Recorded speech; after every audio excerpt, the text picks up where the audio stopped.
બાપા સીતારામ આપનું હાર્દિક સ્વાગત કરે છે અને અભિવાદન કરે છે. આજે હું તમને એક ગુંદાના અથાણાની ટિપ્સ, ગુંદાનું અથાણું કેવી રીતે બનાવાય તે આપણી સમક્ષ હું રજૂ કરું છું. પહેલાં જે આ ગુંદા છે એને એક વાસણમાં લેવાના, પછી તેને 1 ચમચી હળદર નાખી દેવાની. કરતા મીઠું 2 ચમચી મીઠું, એને 2 દિવસ એને રાખી મૂકવાને ઢાંકી દેવાનું. 2 દિવસ થઈ ગયા. હવે આ ગુંદામાંથી આપણે ઠળિયા કાઢી નાખીશું. ગુંદાને ઠળિયા કાઢવા માટે આપણા હાથ ચીકાશ નોરી એટલે મીઠાવાળું આ રીતે ગુંદા કાઢી નાખવાના.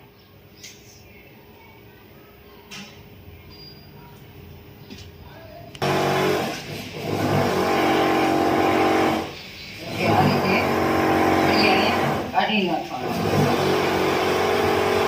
હાથમાં ચીકાશ નોરી એટલા માટે પાણી અથવા મીઠાવાળો હાથ કરવાનો, જેથી ગુંદાની ચીકાશ આપણને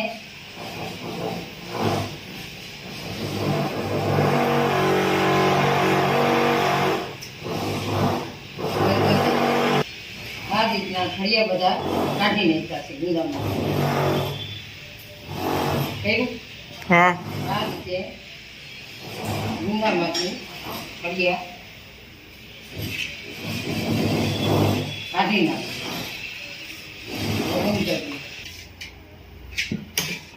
એ કઢાઈ 1 ચમચી રાઈ નાખવું જાય, 1 ચમચી બેસન નાખવું જાય, 1 ચમચી ધાણા નાખવું જાય. તો તીખા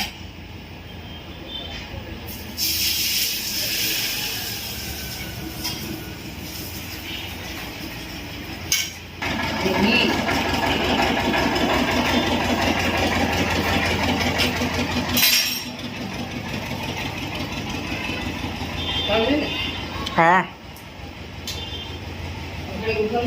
અડધી ચમચી હળદર,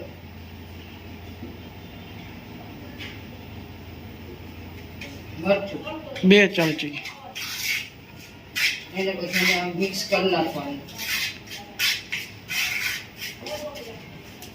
આ સંભાળને મિક્સ કરી નાખ્યો. રાઈના પૂરિયા 1 ચમચી, 1 ચમચી ધાણાના, 1 ચમચી થોડા તીખા, હિંગ, મીઠું, મરચું. આ એનો સંભાર બનાવી લીધો. હવે થઈ જાય પછી આપણે એને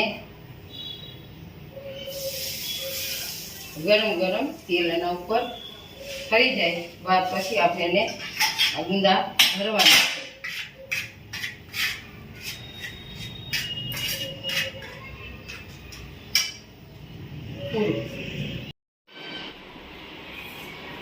બોલો. ગુંદાની અંદર બધું પૂરણ એક ગુંદામાં બધું પૂરણ ભરી દીધું છે. ગુંદા બધા તૈયાર કરી દીધા છે. અને શાક બરણી કાચની લઈ અને કાચની બરણીમાં બધું ભરી દેવાનું ગુંદાનું અથાણું.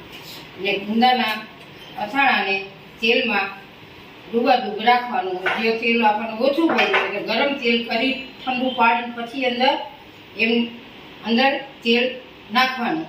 અને આ રીતે અથાણું તૈયાર થાય છે. કાચની બરણી અચૂક વાપરવાની, પ્લાસ્ટિકની વસ્તુ કાંઈ વાપરવાની નહીં. ને 12 મહિના સુધી આ અથાણું એવું ને એવું રહેશે. અમારી ચેનલને લાઈક કરો, શેર કરો અને સબસ્ક્રાઈબ કરો. અમારી ચેનલ અવારનવાર જોતા રહો. સૌને મારા બાપા સીતારામ, સૌને મારા બાપા સીતારામ. નવા વિડીયો જોવા માટે અમારી ચેનલ જોતા રહો ને અમારી ચેનલને લાઈક કરો, શેર કરો ને સબસ્ક્રાઈબ કરો ને ભૂલતા નહીં.